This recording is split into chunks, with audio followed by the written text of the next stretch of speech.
வணக்கம் மக்களே, நீங்கள் பார்த்துட்டு இருக்குது வர்ச்சுவல் தமிழா. இன்றைக்கி நம்ம வீடியோவில் பூட்டபிள் பென்ட்ரைவ் எப்படி நம்ம கிரியேட் பண்ணுறது அப்படின்றது தான் பார்க்க போகிறோம். ஸோ சிம்பிளாக சொல்ல போனால் ஓஎஸ் இன்ஸ்டலேஷன் மீடியா அப்படின்னு சொல்லுவாங்க. உங்களுடைய டெஸ்க்டாப்பில் லேப்டாப்பில் ஓஎஸ் போயிடுச்சு அப்படின்ற பட்சத்தில் ஓஎஸை மறுபடியும் இன்ஸ்டால் பண்ணலாம்.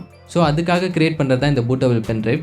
இந்த வீடியோ தொடர்ந்து பாருங்கள். அண்ட் இந்த வீடியோ உங்களுக்கு யூஸ்ஃபுல்லாக இருந்துச்சுன்னா கண்டிப்பாக உங்கள் ஃப்ரெண்ட்ஸ் அண்ட் ஃபேமிலி மெம்பர்ஸ் குரூப்லையுமே ஷேர் பண்ணிக்கோங்க, அவங்களும் தெரிஞ்சுக்கிட்டும். ஸோ வாங்க வீடியோக்குள்ளார போகலாம்.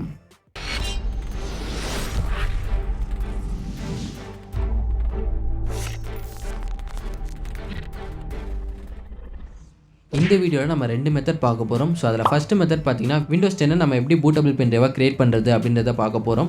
ஸோ மெத்தட் 2ல் நம்ம எந்த ஒரு ஓஎஸோட ஃபைல் வச்சுருந்தாலுமே அந்த ஃபைலை வச்சு நம்ம எப்படி பூட்டபிள் பென்ட்ரைவை கிரியேட் பண்ணுறதுன்றத செகண்ட் மெத்தடில் பார்ப்போம். மெத்தட் 1க்கு உங்களுக்கு 2 விஷயம் கண்டிப்பாக தேவை. என்னென்னா உங்களுடைய இன்டர்நெட் ஸ்டேபிளாக இருக்கணும், அதுவும் 4 to 6 GB வரைக்கும் டேட்டா இழுக்கும். செகண்ட் பார்த்தீங்கன்னா மினிமம் ஒரு 8 GB பென்ட்ரைவ் உங்ககிட்ட இருக்கணும். ஸோ நீங்கள் 16 GB வச்சுருந்தாலும் பண்ணலாம், 32 GB பென்ட்ரைவ் வச்சுருந்தாலுமே பண்ணிக்கலாம். இந்த பூட்டபிள் பென்ட்ரைவ் பண்ணும்போது நீங்கள் ஒரு விஷயம் நல்லா ஞாபகம் வச்சுக்கணும். என்னென்னா இந்த ப்ராசஸ் நீங்கள் பண்ணும்போது உங்களுடைய பென்ட்ரைவில் இருக்கிற டேட்டா ஃபுல்லாக எரேஸ் ஆகிடும். ஸோ உங்களுடைய பென்ட்ரைவில் இருக்கிற டேட்டாவை பேக்கப் பண்ணி வச்சுட்டிங்களான்னு சொல்லிட்டு செக் பண்ணிக்கோங்க. இப்போ நம்ம கூகுளில் போய்ட்டு windows 10 ISO அப்படின்னு சொல்லிட்டு சர்ச் பண்ணுவோம். ஸோ ஃபஸ்ட் லிங்கே மைக்ரோசாஃப்டோட அஃபிஷியல் லிங்க் வந்துருச்சு. அதை கிளிக் செஞ்சு உள்ளே போங்க. கொஞ்சம் ஸ்க்ரால் பண்ண உடனே டவுன்லோட் டூல் நவ் அப்படின்ற ஒரு ஆப்ஷன் காமிக்கும். அதை கிளிக் செஞ்சு டவுன்லோட் பண்ணிக்கோங்க.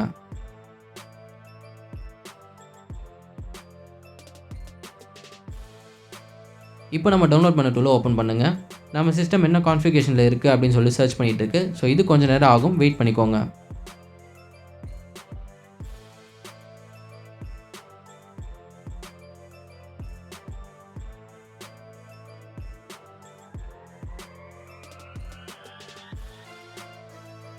ஸோ இப்போ ஒரு ஆப்ஷன் கேட்குது. என்னென்னா நீங்கள் இப்போ யூஸ் பண்ணிகிட்டு இருக்க பிசியை அப்கிரேட் பண்ணணுமா, இல்லை இந்த ஒரு ஓஎஸை நீங்கள் வேறு ஒரு பிசிக்காக ரெடி பண்ணுறீங்களா அப்படின்னு சொல்லிட்டு கேட்குது. ஸோ நம்ம வேறு ஒரு பிசிக்காக தானே ரெடி பண்ணுறோம்.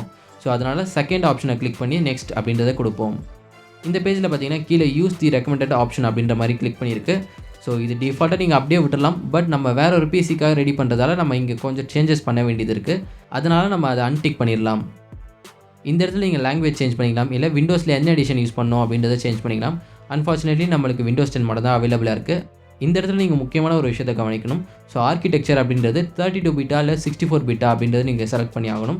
இல்லை ரெண்டுமே சேர்த்து டவுன்லோட் பண்ணுறீங்கன்னா போத் அப்படின்றத கிளிக் பண்ணுங்கள். சப்போஸ் உங்கள் சிஸ்டமுக்கு நீங்கள் 64 பிட் மட்டும் தான் ஏற்றணும் அப்படின்னா 64 பிட்டை செலக்ட் பண்ணிக்கோங்க. இந்த இடத்துல உங்களுக்கு ஒரு சின்ன டவுட் வரலாம். என்னென்னா உங்களுடைய சிஸ்டம் என்ன ஆர்கிடெக்சர் அப்படின்றது தெரியாமல் இருக்கலாம். ஸோ அது எப்படி தெரிஞ்சுக்கணுன்னா நார்மலாக டெஸ்க்டாப் போய்க்கோங்க. அதில் திஸ் பிசி அப்படின்றது இருக்கும் இல்லையா, ஸோ அதில் ரைட் கிளிக் பண்ணிவிட்டு ப்ராப்பர்ட்டிஸ் போய்க்கோங்க. சிஸ்டம் அப்படின்ற ஹெட்டிங் கீழே சிஸ்டம் டைப் அப்படின்னு ஒரு விஷயம் இருக்கும். ஸோ அதில் ஃபஸ்ட்டு 64 பிட் ஆப்ரேட்டிங் சிஸ்டம் இருக்கும், அது நம்ம ஓஎஸோட டைப்பு. ஸோ செகண்டில் பார்த்தீங்கன்னா X64 பேஸ்டு ப்ராசஸர் அப்படின்னு இருக்கும். ஸோ இந்த இடத்துல நீங்கள் 32 பிட் அப்படின்றத பார்த்தீங்கன்னா உங்களுடைய சிஸ்டம் 32 பிட் அப்படின்னு அர்த்தம்.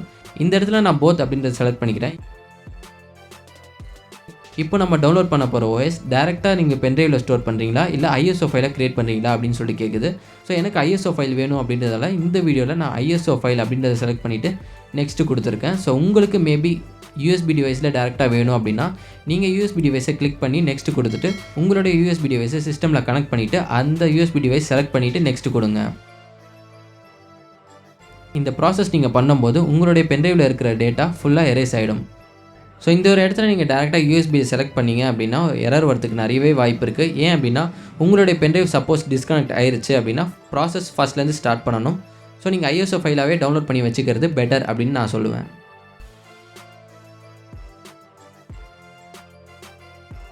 இப்போ நம்ம டவுன்லோட் பண்ண ஐஎஸ்ஓவையும் இல்லை ஆல்ரெடி நம்ம டவுன்லோட் பண்ணி வச்சுருக்க ஐஎஸ்ஓவை எப்படி நம்ம யூஎஸ்பி பூட்டபிள் பென்ட்ரைவை நம்ம கிரியேட் பண்ணுறது அப்படின்றத பார்ப்போம். ஸோ இதுக்கு உங்களுக்கு ரூஃபஸ் அப்படின்ற ஒரு சாஃப்ட்வேர் கண்டிப்பாக தேவை. ப்ரௌசரில் போய்ட்டு நார்மலாக ரூஃபஸ் அப்படின்னு சர்ச் பண்ணாலே ஃபஸ்ட் லிங்காக வந்துடும். அதை கிளிக் பண்ணி டவுன்லோட் பண்ணிக்கோங்க. ஸோ நம்ம டவுன்லோட் பண்ண ரூஃபஸ் அப்ளிகேஷனை ஓப்பன் பண்ணிக்கோங்க. ஸோ ஃபஸ்ட்டே டிவைஸ் அப்படின்னு காமிக்குது. ஸோ அந்த டிவைஸை கரெக்டாக இருக்கா அப்படின்றத செக் பண்ணிக்கோங்க. செகண்ட் ஆப்ஷன் பூட் செலெக்ஷன் அப்படின்னு இருக்குது. அதில் டிஸ்க் ஆர் ஐஎஸ்ஓ இமேஜ் அப்படின்றத செலக்ட் பண்ணிக்கோங்க. பக்கத்தில் செலக்ட் அப்படின்ற ஆப்ஷன் இருக்கும், அதை செலக்ட் பண்ணிவிட்டு இப்போ நம்ம டவுன்லோட் பண்ண ஐஎஸ்ஓ ஃபைலை செலக்ட் பண்ணிக்கலாம். நம்ம செலக்ட் பண்ண ஐஎஸ்ஓவை ஏற்ற மாதிரி நம்ம செட்டிங்ஸ் மாறிடுச்சு. இதுக்கப்புறம் நம்ம எதுவுமே மாற்ற வேண்டாம். ஸோ ஜஸ்ட் ஸ்டார்ட் அப்படின்றத கொடுத்தோன்னா உங்களுடைய பென்ட்ரைவில் இந்த ஓஎஸ் காப்பியாக ஸ்டார்ட் ஆகிடும். இந்த வீடியோக்கு அவ்வளோதான். அண்ட் அடுத்த வீடியோவில் நம்ம இப்போ கிரியேட் பண்ண பூட்டபிள் பென்ட்ரைவை வச்சு நம்ம கம்ப்யூட்டரில் எப்படி ஓஎஸ் இன்ஸ்டால் பண்ணுறதுன்றதை பார்க்க போகிறோம். ஸோ அந்த வீடியோ மிஸ் பண்ணாமல் பார்க்கணுன்னா கீழே ஒரு ரெட் கலர் சப்ஸ்கிரைப் பட்டன் இருக்கும். கிளிக் பண்ணி சப்ஸ்கிரைப் பண்ணிவிட்டு பக்கத்தில் ஒரு பெல் ஐக்கான் வரும். அதை கிளிக் செஞ்சு ஆல் அப்படின்ற ஆப்ஷனை செட் பண்ணி வச்சுக்கோங்க. அப்போ தான் உங்களுக்கு நோட்டிஃபிகேஷன் வரும். அடுத்த வீடியோவில் ஒரு இன்ட்ரெஸ்டிங்கான விஷயத்தை பற்றி பார்ப்போம். அதுவரையில் நீங்கள் பார்த்துட்டு இருக்குது வர்ச்சுவல் தமிழா. நான் உங்கள் தீபக்.